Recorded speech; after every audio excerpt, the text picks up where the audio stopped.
Yesu ashimwe groupe ku musozi w'Imana. Yesu ashimwe abantu mwese abari maso nabiteguye gusanganira Yesu. Ndagira ngo nongere kubashikiriza ijambo rikomeye umwami wacu Yesu Kristo anshikirije kugira ngo ndarishikirize abantu bagowe, abantu bakiri mu madini, abantu barimwo barataka babuze iyo baja niyo bava.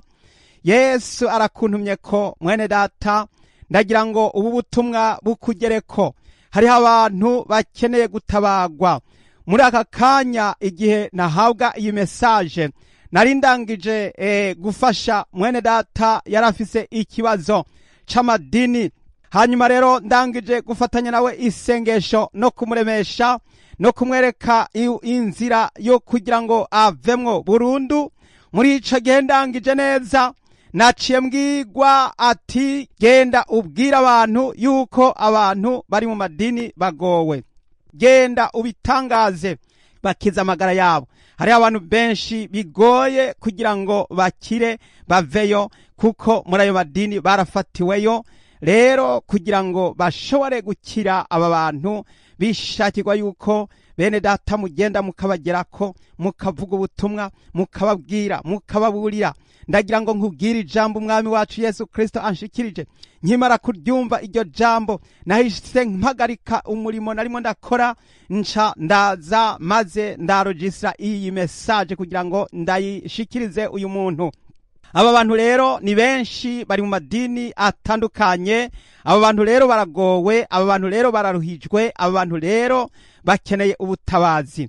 Rero ibibazo abantu benshi bafise ngomba nongere gusubiza muri rusangi, kuko ivyo bibazo abantu benshi barabifise kandi barabigendana, ariko ntavyo baramenya yuko bafashwe mpiri, ntavyo bari baramenya yuko bari mu minweza wa mwansi, bari mu madini ariko ntaco baramenya. Ndagira ngo nkubwire icambere yuko umuntu wese ari mu idini agendana ideni, kandi iryo dene ntazoshobora kurirangiza, ntazoshobora kuririha, ntazoshobora kurimara. Kandi umuntu ari mu idini afise inyandiko zimuriko, afise ibintu byinshi bimuhama.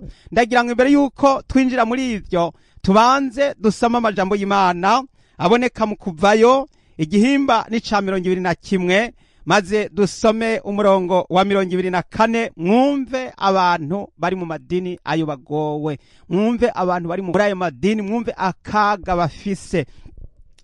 Mu madini muzokumva ajya amatangazo aza ari amategeko, kuko ikintu cyose canditswe kije mu itangazo kiba kiri mu nyandiko, kandi ikintu cyose canditswe kiba kije ari itegeko. Kandi ikintu cyose candikishijwe ikaramu, ikintu cyose candikishijwe inyuguti kiricisha, kandi ntikigera gihanagurwa kiretse uwo muntu ari uko arishe iryo dene, ari uko arishe ivyo bintu bamwagiriza. Umva ico mu isezerano rya kera bari barahawe gukora. Mu Kuvayo 21 umurongo wa 24 haravuga ngo ijisho rihorwa irindi, iryinyo rihorwa irindi, igikonjo gihorwa ikindi, ikirenge gihorwa ikindi, ubushe buhorwa ubundi, uruguma ruhorwa urundi, umushishu w'inkoni uhorwa ubundi. Yesu ashimwe cyane. Aho hari mu isezerano rya kera. Isezerano rya kera ryari riyobowe n'amategeko, ryari dini, kandi dini riyobowe n'imigenzo, rikayoborwa n'amategeko, rikayoborwa n'imigenzo, rikayoborwa n'ivyanditswe. Ivyo byari vyanditswe byasomerwa abantu. Uramutse ukwijina umuntu baguhitana nawe ijyawe bakarikura. Uramutse ukwijisha umuntu ijyawe nawe baca barinogorayo. Uramutse uhishishuye umuntu ukamushishuza inkoni ukayimushishura, nawe ubwo nyene baraza bakakugenza bakayigushishura. Uramutse ugize ikintu na kimwe ukora, nawe bagushiraho. Ndagira ngo nkubwire rero ingene isezerano risha ariryo shengero ry'Imana ryaje kubihindura. Ariko aya madini, umuntu mwumva ikintu citwa idini cyose gihagaze ku nyandiko, gihagaze ku mategeko, gihagaze ku nyandiko, gihagaze ku mategeko. Ndagira ngo imbere yuko mbereka ico Yesu yavuze kuri ayo mategeko, ndagira ngo mwumve musobanukirwe abantu muri mu madini. iyo uri kuragenda gusenga, ugiye gusenga ukaba uvuye muhira, hajya ubuvuze ati ndavuye muhira, muhiri wanje ndasohotseyo, ndagiye ndasohotse, ngiye manitse amaboko, ibyo mu rugo rwanje ndataye, ndagiye mu rugo rw'undi mugabo, ndagiye mu rugo rw'undi muntu. Iyo ugiyeyo ugenda witanze wishikanye. Muri ico gihe hariya ugiye bagira amategeko, bagira inyandiko, bagira ibikorwa bakora, baravugira bati nimuhaguruke turirimbe. Ugahaguruka, udahagurutse iyo usigaye wicaye baracishiriza hagati mu bandi bakakubona wicaye, batujya n'umugarariji. Mugahaguruka mukaririmba, bati nimutambe, mugatamba, barangiza bati nimurangize nimwicare, mukicara. Iyo usigaye uhagaze abandi bose bicaye, abantu bose baguhanga amaso bati wowe ivyiwe, ati muramuraba, ati uwo muntu yafashwe. Hanyuma rero bavuga bati nimuze mushikane ngibi bisimbo ngibi imbere zanyu, nimuze muzana amafaranga mwaje muzanye mukuye muhira. Mukaza, iyo utaje bareka kukwagiriza, bareka kudomo urutoke mu gahanga, ariko baba bakubonye. Iyo uzi icyo utanga iyi ndwi, mu ndwi za ntutange, bahita bamenya batujyana umuntu n'umugarariji. Iyo batangaje bati ubu rero tugiye gusaba umuliyoni, ati abafise umuliyoni, abafise 100, abafise 500, abafise 10,000, abafise 5. Iyo muri ivyo byose utagize icyo utanga, muri ico gihe itamenya bati ujya yahejeje kugarariza. Kandi ubaye wa mbere baramusoma bakamutangaza, bakamutangaza yuko yabaye wa mbere, bati nimumukomera amashi, mumushimire, ati uyu muntu niwe yabarushije, mwese yabarushije. Birumvikana neza yuko mu madini ufise amahera ni warusha abandi agateka, ni warusha abandi kuvugwa, ni warusha abandi gukomerwa amashi, ni warusha abandi gushimirwa. Rero iyo utatanze umenya yuko ugiye mu ideni. Iyo bavuze bati genda muze mukore birya bikorwa umunsi munaka, hanyuma barangiza ntibakuboneyo, imbere yawe bahashako kabaza, hajya rero kajya kabaza, hajya muri Gehenomu bahitaho kwandikako, kuko amazina n'ibikorwa n'imikorere by'amadini bitangwa raporo muri Gehenomu. Niyo bitangwa raporo, kubera yuko ubakurikirana niyari, kuko Yesu yarabisobanuye, aravuga ngo iyo hagize umuntu ngo aba umumambre w'idini mushasha yinjiye bakamwakira, ngo urya muntu ngo asumbya abahasanze ku mwana wa kuzimu, ku mwana wa Gehenomu, asumbya abahasanze ku mwana wa Gehenomu. Mwene data, ndagira ngo mbabwire rero yuko abari mu madini bafise amadene batazokwigera bamara, batazokwigera bishura ngo barangize. Ndagira ngo mbabwire bijya bintu babavugako yuko mudatanga, yuko mufise umwenda, yuko mutariha, birabakorako, kuko hariya hari kabaza mbere y'izina ryawe. Imbere y'izina ryawe hari kabaza hariya muri Gehenomu, imbere y'izina ryawe, kuko urumva uri umumambre wa Gehenomu, uri umumambre wa Gehenomu. Bene data, uri umumambre wa Gehenomu, ubwo byanse yuko uvayo ukagumayo, uri umumambre wa Gehenomu. Umva ico Yesu yavuze mu butumwa bwiza bwa Matayo 23:15, ngo muzobona ibara mwebwe abanyabwenge b'ivyanditswe n'abafarisayo mwandyarya, kuko mukwiragira mu kiyaga no ku misozi, ngo muhindure n'umwe abe uw'idini yanyu, musurinye iryo jambo ngo abe uw'idini yanyu. Iri dini nimwumve iyo bija niyo bigarukira, ngo yahindutse ngo mutuma abarusha kabiri kuba umwana wa Gehenomu. Birumvikana ko aya madini iyo batanga raporo, iyo amadosiye yabari ari hariya muri Gehenomu, ngo yabonetse umuntu arengutse mushasha, ngo asumbya rezansi, asumbya bakera ku mwana wa Gehenomu. None rero eheraba ibi bintu biriko biraduka, nimurabe rero bantu mwese muri ayo madini, nimwumve. Hariho umuntu yibaza ngo wewe ngo aratunganyije byose, ngo yarahejeje, ariko ndagira ngo ubwire yuko hari bisimbo bihora imbere zanyu, mutegerezwa kuvyuzuza, kandi muzovyuzuza ryari? Ko mbona iyo mugarutse gusenga, iyo mugarutse guterana, musanga bigaragara byose, mushiramwo bakuramwo, mushiramwo begeranya batwara, mushiramwo batwara bagira bagomeza batwara. bakomeza batwara muzokuzuza ryari, cerekana yuko mw'idini udashobora kurangiza. Biragoye kuko ibisimbo n'ibigega bihora bigaragara. Murazobwira abo bantu bajya abantu bakira ry'amashikanwa mabwira muti nimureke, turakeneye kubona ibi bisimbo byuzura, turakeneye natwe turuhuke kuko aho twagashiriyemwo kuva mu kwezi kwa mbere kugeza mu kwa 12 bihora bigaragara. Hajya n'ikimenyetso gigaragara yuko imbere y'izina ryawe hari kabaza, hari zero, hari vide mu mutima wawe, hari vide mu mutima wawe, hari vide kuko kugidini ryawe riri vide nawe biri vide. Nariko rero ndababwira yuko iyo umuntu avuye muhira akaza muri rya dini aca yumvira amategeko. Iyo utayumviye urahanwa, kandi igihano c'idini ugenegwa igihano c'abaja muri gihenomu, kuko muri gihenomu nuko bimeze. Nuko bimeze.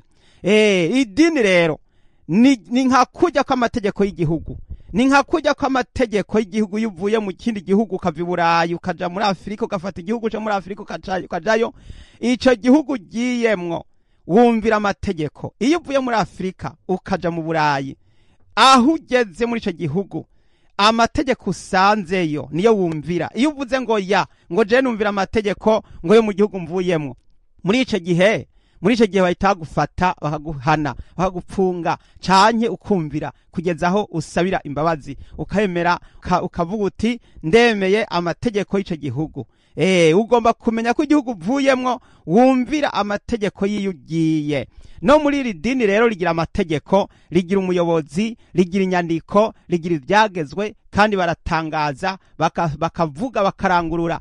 Umuntu rero agira amatwi abiri akumva. Iyo umaze kumva ntuyumvire ngo ubishire mu ngiro, imbere zawe bagushaka umuvumo. Niyo batakubariye hariyo barimwo barasengera abatatanze baca baba le contraire canke igihushane. Muri ico gihe rero iyo udatanze canke iyo utumviye ujya nyakubaho ngo ugende umwunamira, ngo ugende umwubaha, muri ico gihe uri umugarariji mw'idini. Barumvira, barubaha, kandi bagendera mu mategeko. Iyo utabikoze ujya muvumo, urakujako kandi urakubararako. Hariho abantu rero baca bibaza ati jewe nzogendayo, ariko bijya bavuga sinzovyumvira, sinzobikora, sinzobishitsa, ati ndio birabaraba birabasha.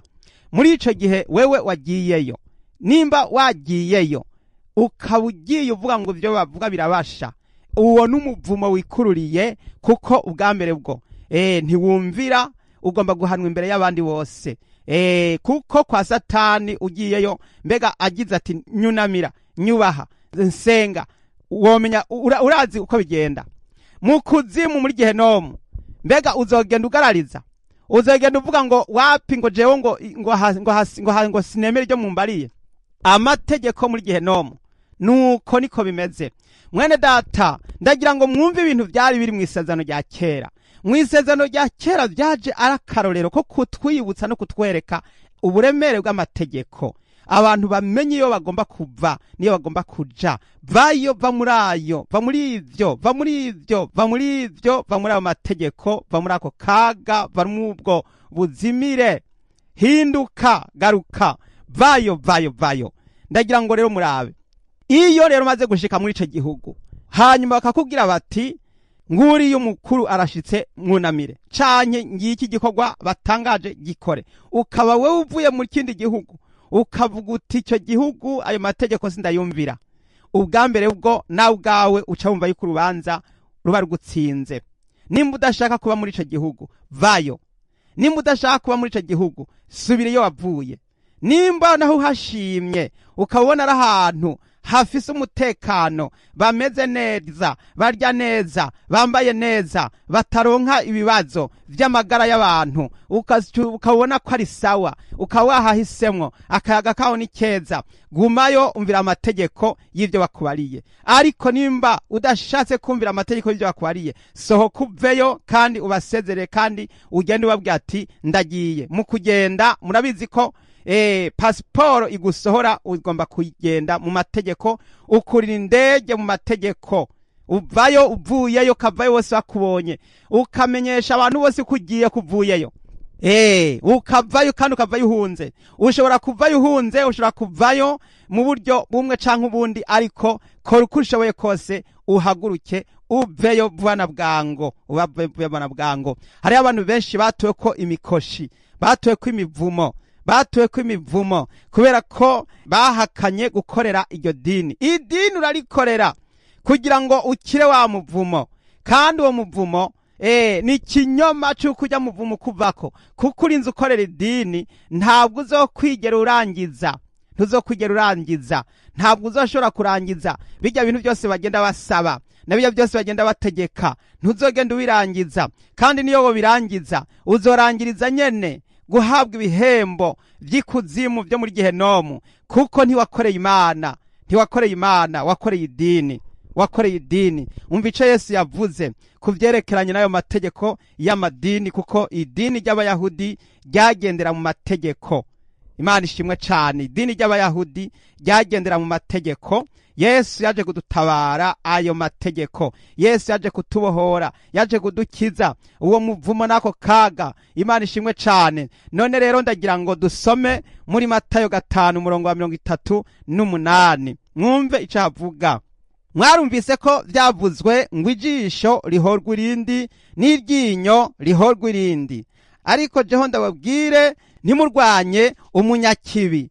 Ugukubise urushi mu musaya w'iburyo umuhindukirize n'uwundi. Umuntu niyagomba kukuburanya ngo akunyage ipfundo umuhebere n'umutamana. Ugufata ngo umurenze umusozi umwe umurenze n'uwa kabiri. Ugusaba umuhe, ugomba kukugurana ntumutere ibitugu. Yesu ashimwe cane. Haleluya. Ndagira ngo duhagarare kuri iri jambo rivuga ngo mwarumvise ko vyavuze ngo ijisho rihorwa irindi, ngo n'iryinyo rihorwa irindi, ngo ariko jeho ndababwire. Imana ishimwe cane. Yesu yaraje kugira ngo adusohore muri ayo mategeko yo guhogwa, yo gupfa turiko turapfa. Abantu bagenda bavuga bati warinze ukora icaha ni ngombwa bakwice, warinze wica umuntu ni ngombwa bakwice, warinze ufatwa usambanye ni ngombwa bakwice, warinze ufatwa wivye ni ngombwa bakwice. Hari ibihano vyagenewe kwica, hari ibihano vyagenewe kwica. Hakaba n'ibindi bihano iyo utisha umuntu ukamuca ukuboko, nawe ukuboko kwawe baraguhitana bakaguca. Uramutse ufashe umuntu ukamukura iryinyo, igihano cawe bahitana inyundo, nawe bijya nyene bakagukura rijya nyene, kandi ugatega umusaya. Iyumvire gutega umusaya ugenda kurogora amenyo. Uramutse ukoze ikosa ukakora umukoshi, kwahura n'umukoshi ugasanga ijisho ry'umuntu riragiye riranogotse, nawe uryawe ubwo nyene bazana icuma bakaziburayo bakasokora iryo jisho, ukazorinda upfa urizisho moya. Hariho abantu benshi banogowe amaso, bari mu madini banogowe amaso, hari abanogowe amaso, hari abaciwe amaboko, hari abaciwe amaguru kubera amakosa y'ibintu bagiye bahura navyo, hanyuma bikanka ko bihana. Ndagira ngo mbwire umuntu akiri mu iryo dini yongere gutabagwa, ndagira ngo mbwire umuntu ari muri iryo dini yongere gukira.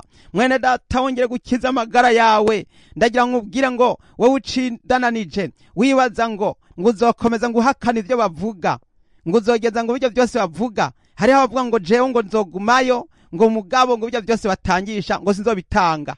Ngo mugabo ngo jewe ngo ngenda kwisengera Imana gusa, ngo nishakira Imana, ngo ivyo bindi ngo ntibindaba. Ndagira ngo nkubwire yuko bijya byose bavuga, iyo warinze ugenda ukishara ku ntebe zabo, ukishara mu ngoro mu rusengero rwabo, muri iryo dini ukaba ukandikwamwo, ukumviriza burya butumwa ngo ndafashijwe, ngo ubutumwa bavuze ngo bwobwo ngo ni bwiza, ngo kandi ngo ivyo numvise bigishije ngo vyo ngo ni byiza, ngo mugabo ngo bijya bintu bavuze vy'amahera ngo ntavyo ntanga. Hajya uba witsindishije, kuko irya jambo ry'Imana nimba ryagufashije bagusizemwo idene, kuko hari yabo baragurisha. Mwibuke ko Yuda yahevye akagurisha akageza naho agurisha umwami Yesu intete z'ifeza 30. Bobo n'ubutumwa barabugurisha, bobo nabijya byose barahembwa umushahara wabo buri kwezi bagenda bahembwa imishahara, bagenda bahembwa imishahara. Ntibakorera ubusa mu madini, ntibakorera ubusa. None wowe uvuga ute yuko wumvirije hanyuma ntubarihe? Wumvirije ntubarihe ngo ubutumwa ngo bwagufashije, ngo mugabo ngo bijya vy'amahera ngo wapi, ngo bijya ngo je ngo sindavyumviriza. genda nyene umenye yuko umuvumo n'umukoshi n'amadene yose byakurunzweko, waramaze gufatwa, waragiye karabaye. Ndagira ngo nkubwire nkuburira mwene data, ukize amagara yawe, ukize amagara yawe mwene data, ukize amagara yawe, hungu udapfa, tabagwa, Imana igutabare kandi utabariza abantu bagusengere. Ndagira ngo dufatanye gusenga, ndagira ngo dufatanye gusenga, ucumva aya majambo yiri jambo ry'Imana rigushitse ko Imana Yesu yantumye. Yesu yansanze arambwira ati genda ucuvuga ubwire n'abandi, kuko nari ndangije gufasha uwo muntu muri ini box. Hanyuma rero ncadabwirwa ngo genda ufashe, ngo hariho n'abandi bagowe. Ndagira ngo dufatanye gusenga mwene data, ongera gupfukama, hanyuma umanika amaboko, uhamagara umwami Yesu, uvuga ati mwami Yesu, ndaguhamagaye mu mutima wanje, wongere kuza kumpanagura kw'imyanda yose n'imivumo n'imikoshi abapastori banyatuyeko, abapadiri banyatuyeko, abapretre banyatuyeko, abantu kuri b'amadini banyatuyeko, ya mivumo na ya myanda na ya mikoshi na ya mivumo yo kuntega imitego yose, yuko ntumviye amategeko y'amadini yabo. Iri dini ndarisezereye, tangura kuvuga usezerere iryo dini urite mu izina rya Yesu, kandi wihanire kureka, ntugasubize amaso inyuma ngo usubize amaso mu Egiputa. Vayo, sezerera iryo dini, ubamanikira amaboko babwira ati bayi n'agasaga urabeho wasiwe. Hanyuma utabaze, umwami Yesu agutabare, kandi ufatanye nanje irisengesho. Yesu mukunzi, ndasengeye umwene data, ndamutabarije, ndamusabiye, ndamukwingingiye, wongere kumurokora, umukize ibitero umwami vyamuteye. Mwami Yesu murokore, umukize iri dini, umukize ntagasubireyo, ntagasubire muri iki gisagara c'Imahonero, wongere kumurokora. Amazina ahantu hose yandikije hafutwa, ayo mazina afutwa, afute amazina hanagugwe, ayo mazina yanditswe muri iryo gitabo ca rya dini yongere gufutwa, maze umwandike amazina yiwe, yandike mu gitabo cawe c'ubugingo cawe, mwagazi w'intama yatanzwe ku kimazi uhereye kuremwa kw'isi. Ndasengera abakiri mu madini baveyo, basohokeyo, bakize amagara yabo, wongere guhunga. Yesu batabara barokore, ubatabara barokore, ndabasengeye. Mwami urakoze cane, urakoze, izina ryawe rihabwa icubahiro. Ndagushimiye ku bantu batabara, ukabona bagiriwe imbabazi n'ikigongwe, barasezeye amadini. Mwami Yesu, yamivumo n'amikoshira bavuyeko, kandi mwami borongeye kuba ivyaremwe bisha. Ndagushimiye, ndabasengera, ndabasabira amaraso yawe wongere kubabonekako, amaraso yawe yongere kuboza no kubeza, guhera mu rutware kugeza mu bworo bw'ikirenge, uwoze ubeze ubatunganye. Egome mwami, ndagushimiye kubikoze, izina ryawe rihabwa icubahiro.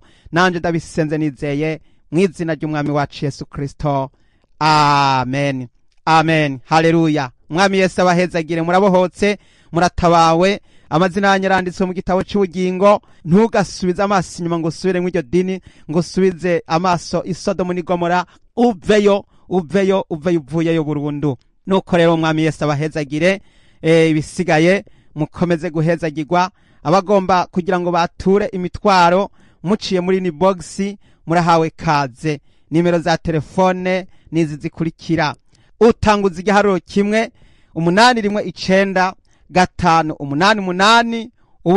1-800-888-777. Mwari kumwe na mwene so Mbonimpa Abeli. Yesu abahezagire cane, amen.